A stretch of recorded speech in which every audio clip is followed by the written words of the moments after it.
Hey guys, this is Anthony Morganti. I am MrPhotographer.com. In this video, I'm going to show you a selective lighting technique. So you could take an image that looks like this and make it look like this.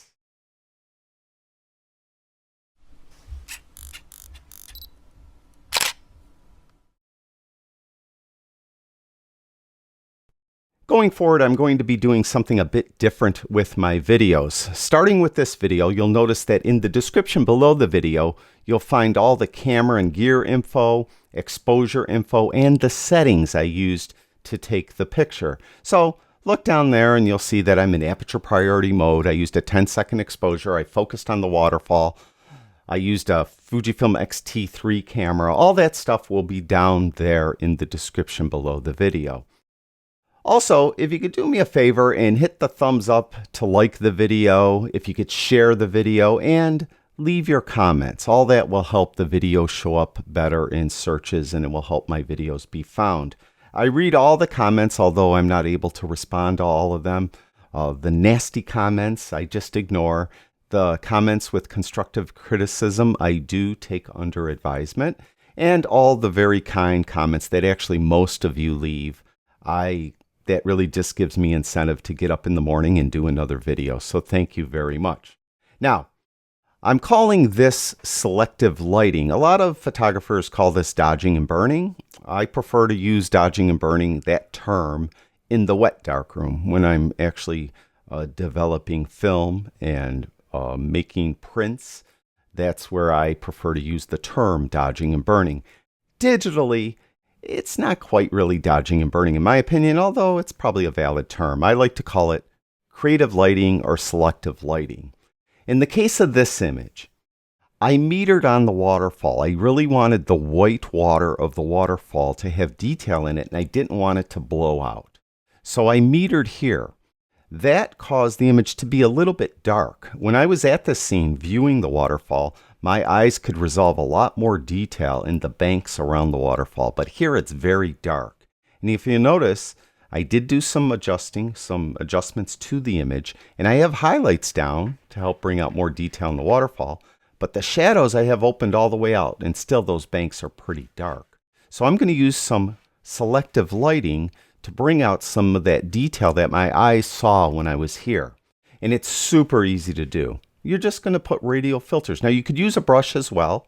In most instances, I prefer to use a radial filter. So we're going to go and open the radial filter up. I'm going to have exposure up a little bit. And I'm going to start over here. And I'm just going to draw out a radial filter.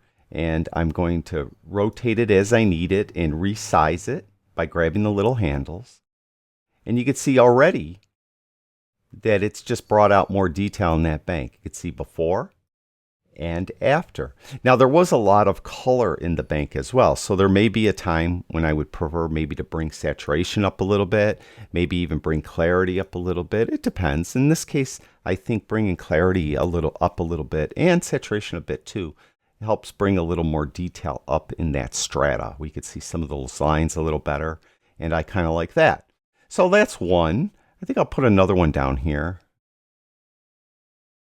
Kind of resize it, move it around. And I have feathering all the way up to 100, and I have the invert check mark checked so that we're affecting inside of the radial filter. And I kind of like that. It brought out some detail here. I could come back in if I don't think I want to add saturation there, but maybe we'll add a little clarity. And that's pretty cool. So we're going to bring one over here like this. I don't like the size. I kind of messed this one up, but we'll fix it. So I'm going to just quickly kind of spin it around, draw it out, move it around a little bit. Kind of like that. And by the way, you'll notice when I'm on the image, we could see the overlays, and we have the buttons for each of the 3 radial filters that I placed down. If you don't see those, look down here on the toolbar. This little piece of real estate below the image is called the toolbar. I have the film strip closed down. It's right here. If you don't see that, hit the T key on your keyboard. It turns that toolbar on and off. And then over here I have show edit pins as auto. That means when I hover over the image, they appear. When I come off the image, they disappear. So simple as that. You could change the behavior by clicking on the drop down, and we could have them always show, so they're always there, or just the one that's active show, which I prefer not to use, or never show. And I like auto, and that's what I'm going to leave them on. And I want, it's kind of dark right in here, so I'm going to add one. Whoops, I got a little too close. Let's fix that. So I'm going to add one right in here, like that. I'm going to bring this one a little brighter. And maybe we'll bring up texture on that one a little bit. See what that does. Kind of like that. And it's dark over here. Finally, I want to add one over here. Spin this one around a little bit. Maybe elongate it a little bit.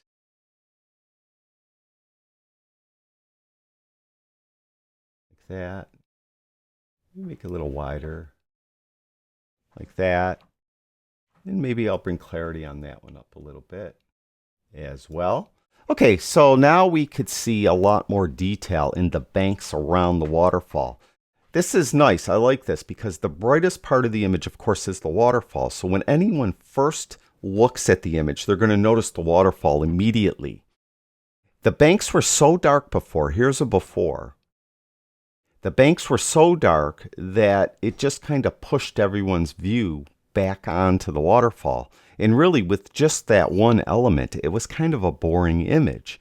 And just doing that selective lighting and added some brighter areas around the image allows us now to, again, when someone views the image, they're immediately going to look at the bright waterfall. And then they'll see some of the detail around the waterfall. And I think that adds a lot more visual interest to the scene. And it's very easy to do, as I mentioned, with that radial filter. Now this one over here, I'm just going to come in. I think that's a little bit too bright. So I'm just going to pull that one. Just a little bit like that. So I think that's good. So here's is a before. And there is after. There is before. And there is after. So that's it. Selective lighting, dodging and burning. In this case, it was just dodging. Dodging is when you make something lighter. Burning is when you make it a little darker. Super easy to do, but it really will add a lot of visual interest to your images, and it will help bring out those things that were in the scene that you actually saw with your own eyes when you were there, but the camera really couldn't capture adequately with just the single exposure. But you could really tease it out. And of course, I shot raw, so that it helps as well. So very easy to do, and I hope that helps you process your images in a more compelling way. Thank you, everyone that watches my videos. I truly do appreciate it. I'll talk to you guys soon.